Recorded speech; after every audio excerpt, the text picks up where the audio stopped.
ஒரு குட்டி கதை சொல்லட்டுமா?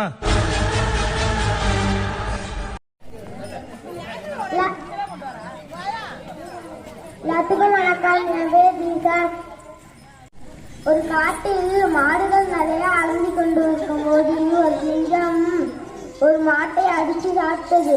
அதனால தினம் ஒரு மாட்டை அடிச்சு சாப்பிட்டுக்கிட்டே இருந்தது. அதனால மாடுகள் எல்லாம் ஒன்னா ஒரு திட்டம் முடிக்கணுமோ, நம்ம தனித்தனியா இருக்கோம்னாலதான் நம்ம இந்த சிங்கம் எல்லாத்தையும் சாப்பிடுது. நம்ம ஒன்னா இருந்தா எல்லாத்தையும் சாப்பிட முடியாது. அதனால சிங்கம் சாப்பிட போகும்போது எல்லா மாடும் சேர்ந்து நம்ம அதை பயமுறுத்தி விரட்டி விட்டுருது. என்ன செஞ்சுக்கிறீங்க, நம்ம தனித்தனியா இருந்தா ஒன்றும் செய்ய முடியாது, ஒன்னா இருந்தா எல்லாம் செய்யலாம். நன்றி, வணக்கம். காலை வணக்கம் அனைவருக்கும் இரவு வணக்கம்.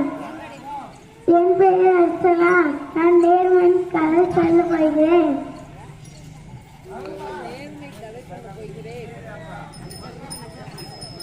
ஒரு ஊர்ல ஒரு 2 நண்பர்கள் இருந்தாங்களாம். அவங்க பேர் ராமனும் மாதவனுமா. அவங்க பள்ளிக்கூடம் முடிந்து மாலை நேரம் நடந்து பேசிக்கிட்டே வந்துட்டு இருந்தாங்களாம்.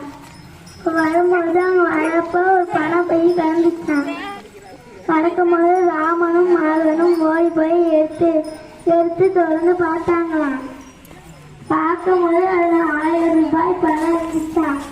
அதை பார்த்துட்டான் வாழ விழுந்தாங்களாம். பார்த்தோன்னா ராமா சொன்னானா, மாதவா அதை வச்சு இந்த காசை வச்சு நம்ம தின்பண்டங்கள் வாங்கி சாப்பிடலாம் அப்படின்னு சொன்னானா. அதுக்கு மாதவன் சொன்னானா, நீ சரியா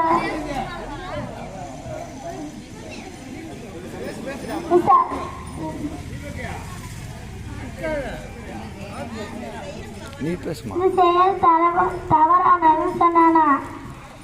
இந்த பணத்தை தொலைச்சோம்னா எவ்வளவு கஷ்டப்படுவாங்க, உங்க பாவம் இல்லை அப்படின்னு சொன்னானா. அப்புறம் யாராச்சும் வருவாங்கல்ல தொலைச்சவங்க, அவங்கள்ட்ட போறப்ப கொடுத்துட்டு அப்படியே வீட்டுக்கு போகலான்னு சொன்னானா. அப்போ போறப்ப அவங்க ஒரு முதியவர் வந்துட்டு இருந்தாரா. வரும்போது தாத்தா அவங்க கேட்டாங்களாம், மாதவனும் ராமன் கேட்டானா, தாத்தா என்ன தெரியுங்கன்னு கேட்டானா. அதுக்கு அந்த முதியவர் சொன்னாரா, என்னோட பணப்பைய தச்சுட்டேன் அப்படின்னு சொன்னானா. நீங்க பாத்தீங்களா அப்படின்னு சொன்னாங்க கேட்டானா. தாத்தா அந்த பைய தொலைஞ்சு போல நாங்க தான் வச்சிருக்கோம்னு சொன்னானா. அதுக்கு நாங்க வர வழியெல்லாம் கணிச்சு எடுத்துட்டு வந்தோம் அதை தான் கொடுத்தானா. தாத்தா சொன்னாங்க, இருவரும் நேர்மையை பாராட்டுகிறேன். கருத்து பிறர் பொருளுக்கு ஆசைப்படக்கூடாது, நேர்மையாக வாழ வேண்டும்.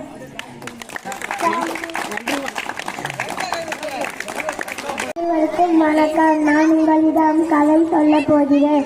வெங்காயம் அழிய போது நாம் யாம் அழுகிறோம் என்று தெரியுமா? இதற்கு ஒரு கதையே இருக்கிறது. ஒரு நாள் காட்டில் உள்ள பழக்கூட்டம் காய்கறி கூட்டத்தில் சேர்ந்த தக்காளி பழம் என்று பேர் இருந்ததால், நீ பல வகையில் சேர்ந்தவன், நீ பல வகைக்கு போ என்று காய்கறி கூட்டத்துடன் சேர்ந்த ராஜா அறிவித்தால் சொன்னார். அப்போது தக்காளி அழுது கொண்டு போயிருக்கும் போது பல கூட்டத்தை வழியில் பார்த்தது. ராஜா, என்னை உங்க கூட்டத்தில் சேர்த்துக்கிறீங்களா? நீ காய்கறி இனத்தில் சேர்ந்தவன் என்று பல கூட்டம் தர்பூசணி ராஜா சொன்னார். அப்போது தக்காளி அழுது கொண்டு போயிருக்கும் போது, எனக்கு ஒரு நாள் தங்க வீடு கிடைக்குமா என்று போயிட்டு இருக்கும்போது ஒரு வெங்காயத்தை பார்த்துக்கான். வெங்காயம் அப்போது சொல்லிக்கான், நண்பா, ஏன் அழுகிறாய்? என் வீட்டுக்கு வா, நானும் ஐக்குச்சின் நண்பனாய் இருக்கிறோம், நீனும் எங்களோடு சேர்ந்து ஐக்குச்சி நண்பனோடு என்னோடு சேர்ந்து விளையாடு அப்படின்னு அழைச்சிட்டு போன வெங்காயம். அப்போது ரொம்ப வெயில் காலமா இருந்துச்சான். அப்போ தக்காளி சொல்லிச்சா, வாங்க வெளியே போய் விளையாடலாம், எத்தனை வருஷமாக தான் வீட்டிலே அணிஞ்சிட்டு இருக்கிறது என்று சொல்லிச்சா. அப்போது வெங்காயம் சொல்லிச்சா, வேண்டாம் நண்பா வேண்டாம், ரொம்ப வெயில் காலம் அதிகமாக இருக்கிறது என்று சொல்லிச்சான். அந்த பேச்சை மீறி தக்காளி போனிச்சான் வெளியே. அப்போது 3 நண்பர்களும் ஐஸ் குச்சி, வெங்காயம், தக்காளி 3 நண்பர்களும் விளையாண்டுட்டு இருக்கும்போது ஐஸ் குச்சி ஒரு வார்த்தை சொல்ல வந்துச்சான். அப்போது வெயில் அதிகம் அடிப்பதால் ஐஸ் குச்சி உருகி அங்கனைக்கே ஊற்றிருச்சான். அப்போது வெங்காயமும் தக்காளியும் ஐஸ் குச்சிக்கு கண்ணீர் அஞ்சலி செலுத்திட்டு போயிட்டு இருக்கும்போது ஒரு ட்ரக்ஸ் அவசரத்தில் ஸ்பீடாக ரோட்டில் வந்துட்டான். அதை கவனிக்காத தக்காளி ஸ்பீடாக போயிட்டு இருக்கும்போது லாரி தக்காளி மேலே ஏறி தக்காளி நசுங்கிருச்சான். அப்போது வெங்காயம் தக்காளிக்கு கண்ணீர் அஞ்சலி செலுத்திட்டு போயிருக்கான். அப்போது வெங்காயம் கடவுள்கிட்ட சொல்லித்தான், கடவுளே, எனக்கு ஒரு 2 நண்பர்களும் இருந்தார்கள், அந்த 2 நண்பர்களும் இறந்துட்டார்கள், எனக்கு ஒரு நண்பர்கள் கொடுக்கிறீங்களா என்று கேட்டுச்சான். அப்போது கடவுள் சொன்னாங்க, குழந்தாய், நான் உனக்கு ஒரு நண்பன் தருகிறேன், அவன் பேர் பச்சை மிளகாய். அப்போ சொல்லிட்டு இருக்கும்போது ஒரு திருடனை பிடிக்கிறதுக்கு ஒரு குழி நோண்டி வச்சிருந்தாங்களாம். அதில் மண்ணை போட்டு அடைச்சி உண்மையான தர மாதிரி வச்சிருந்தாங்க. அப்போது நடந்து போயிட்டு இருந்தப்ப பச்சை மிளகாய் தெரியாம அதில் விழுந்து வெங்காயத்துக்கு தெரியாதான் பச்சை மிளகாய் விழுந்தது. பச்சை மிளகாவும் எரிஞ்சு விழுந்து இறந்துருச்சான். அப்பதான் சொல்லிச்சான், வெங்காயம், எல்லாருக்கும் நான் அழுதேன், என்னைய கட் பண்ணும் போது யார் அழுவா அப்படின்னு சொல்லிச்சான். இதனோட கருத்து, அதனாலதான் நம்ம வெங்காயத்தை அறியும் போது கண்ணீர் விடுகிறோம். நன்றி.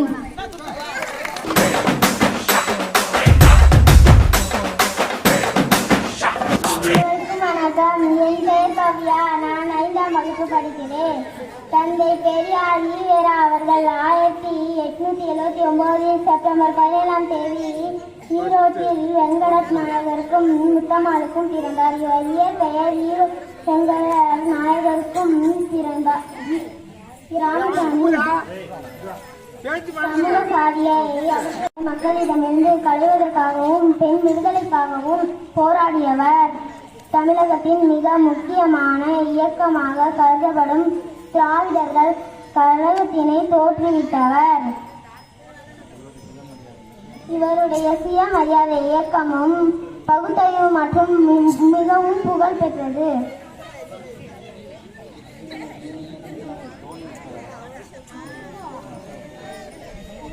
டிசம்பர் 24ஆம் தேதி 1973 அன்று தனது 94ஆம் வயதில் இயற்கை எழுதினார். தமிழகத்தில் அரசு இவரது பிறந்த நாளை சமூக நீதி நாளாக செப்டம்பர் 17ஆம் தேதி அறிவித்தது. நன்றி, வணக்கம். அனைவருக்கும் முத்தான முதல்வன் வணக்கம். இரட்டைமலை சீனிவாசன் மிகவும் தாழ்ந்தப்பட்ட இனத்தில் பிறந்து தாழ்ந்தப்பட்ட வர்க்கர்களுக்கு மட்டுமே கொடுத்து நம்ம தாத்தா என்று அழைக்கப்படும் இரட்டைமலை சீனிவாசனை பற்றி எனக்கு தெரிந்த ஓரிரு வார்த்தைகளை உங்களிடம் பேச வந்துள்ளேன்.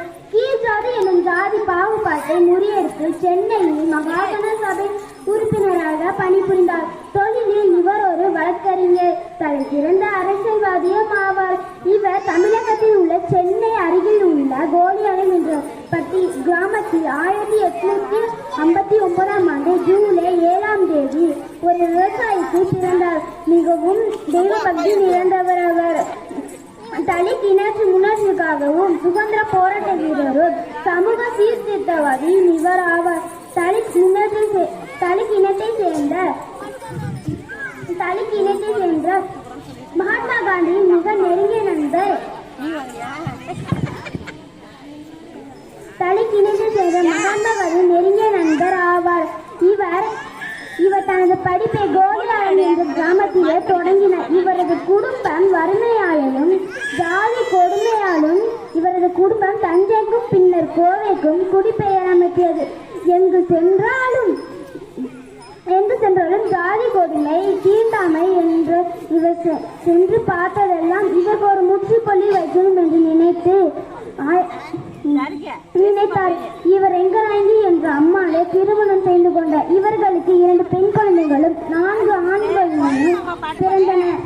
இவர் படிப்பை முடித்துவிட்டு நீலகிரியில் உள்ள நிறுவனத்தில் பேராளராக பணியாற்றினார். இவர் 10 ஆண்டுகளுக்கு பணிபுரிந்தார். இவர் சென்னைக்கு வந்த பின் அங்குள்ள நிறுவனத்தில் பேராளராக அங்கும் பணியாற்றினார். இவர் இந்தியாவுக்கு வந்த பின் இவர் இந்தியாவில் ஒரு முக்கியமான தீர்மானத்தை கண்டார். இவர் கண்டவுடன் அதன்படியே பொது வழியில் ஜாதி பாகுபாடின்றி நடக்கலாம் என்று கூறி இவர் பையன் பறையன் என்று அழைக்காமல் திராவிடர் ஒழிப்பு சீர்திருத்தவாதி என்று அழைக்கப்பட்டார். இரட்டைமலை சீனிவாசன் அவர்கள் 1945ஆம் ஆண்டு செப்டம்பர் மாதம் 18ஆம் தேதி பெரியமேடு என்ற இடத்தில் தன் இன்னூரை தொடர்ந்தார். அவர்கள் காட்டிய வழியில் எல்லோரும் ஒற்றுமையாலும் ஜாதி பாகுபாடின்றி தனது கடமைகளை நிறைவேற்றுவோம் என்றும் கூறி இத்துடைய உரை முடித்து வருகிறேன். நன்றி, வணக்கம். ஜெயநூல் அத்திருக்கும் நாட்டி அம்மாவுக்கும் மகனாக ராமநாதபுரம் மாவட்டத்தில் உள்ள ராமேஸ்வரத்தில் பிறந்தார். ராமேஸ்வரத்தில் உள்ள தொடக்கப்பள்ளியில் தனது படிப்பை தொடங்கினார். மிகவும் ஏழ்மையான குடும்பம் என்பதால் வண்ணத்திற்காகவும் செய்தித்தாள்களை வினாடிக்காகவும் வேலைக்கு சேர்ந்தார். வறுமையின் காரணமாக சிவ சுப்பிரமணியர் என்னும் ஆசிரியரின் வழிகாட்டினால் தனது உயர்கல்வியை முடித்தார். பின்னர் இஸ்ரோவில் தனது ஆராய்ச்சிகளை தொடர்ந்தார். இவர் திருச்சியில் உள்ள கல்லூரியில் இயற்பியல் படித்தார். இயற்பியலில் ஈடுபாடு இல்லாததால் சென்னையில் உள்ள MIT நிறுவனத்தில் சேர்ந்து விண்வெளி பொறியியல் படிப்பை படித்தார். இந்திய இராணுவத்திற்காக ஒரு சிறிய ஹெலிகாப்டரை தயார் செய்து கொடுத்தார். அங்கு 1980ஆம் ஆண்டு விண்ணில் ஏவப்பட்ட 3 செயற்கைக்கோள் ஏவுதலில் முக்கிய பங்காற்றினார். இதன் மூலம் இந்தியாவிற்கே பெருமை சேர்த்தார். இதை வியக்கத்தக்க செயலை பாராட்டி மத்திய அரசு இவருக்கு 1981ஆம் ஆண்டு இந்தியாவின் மிகப்பெரிய விருதான பத்மபூஷன் விருதை வழங்கியது. இதனைத் தொடர்ந்து பல ஏவுகணைகளை ஏவுதலில் முக்கிய பங்காற்றினார். இதனால் இவருக்கு 1987ஆம் ஆண்டு பாரத ரத்னா விருது வழங்கப்பட்டது. 2002ஆம் ஆண்டு குடியரசுத் தேர்தலில் வெற்றி பெற்று 11 வயது குடியரசுத் தலைவராக பணியாற்றினார். ஜனாதிபதி என்றும் அனைவராலும் அன்போடு அழைக்கப்பட்டார். இந்தியா வல்லரசு நாடாக வேண்டும் என்று மாணவர்கள் மனதில் பதிய வைத்தவர் அப்துல் கலாம் அவர்கள். கனவு காண்கள், நாட்டுக்காக கனவு காண்கள் என்றும் கூறியவர் APJ அப்துல் கலாம் அவர்கள். திருமணம் செய்து கொள்ளாமல் தனது முழு வாழ்க்கையையும் நாட்டுக்காக அர்ப்பணித்தார். நெருங்காட்டிய சமயங்களில் சமாளிக்க அப்துல் கலாம் கூறியது, கஷ்டம் வரும்போது கண்களை மூடாது, அது உன்னை கொன்றுவிடும். கண்களை திறந்து பார், அதை நீ வென்று விடலாம் என்று கூறி இவரது திறமையை பாராட்டி இவருக்கு டாக்டர் பட்டம் வழங்கப்பட்டது. 2015ஆம் ஆண்டு ஜூலை 25ஆம் தேதி மேடையில் பேசிக்கொண்டு இருந்தபோது திடீரென்று மயங்கி விழுந்து தனது உயிரை துறந்தார். நன்றி, வணக்கம். அனைவருக்கும் வணக்கம். என் பெயர் அகிலேஷ். நான் கர்ம வீரர் காமராஜரை பற்றி பேச போகிறேன். கர்ம வீரர் காமராஜர் 1903ஆம் ஆண்டு ஜூலை மாதம் 15ஆம் தேதி விருதுநகர் மாவட்டத்தில் பிறந்தார். இவர் தந்தையின் பெயர், பெற்றோரின் பெயர் குமாரசாமி சிவகாமி அம்மையார். இவர் இலவச கல்வி திட்டத்தையும் மத்திய உணவு திட்டத்தையும் கொண்டு வந்தார். இவர் இனிமையான வாழ்க்கையை வாழ்ந்து கொண்டார். இவர் 9 ஆண்டு முதலமைச்சராக பணிபுரிந்தார். இவர்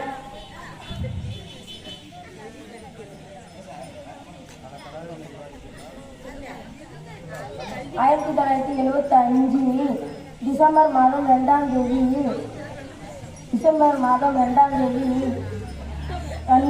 அக்டோபர் 2ஆம் தேதி கண்மூடினார். இவர் கல்வி கண் திறந்த காமராஜர் என்று போற்றப்படுகிறார். நன்றி.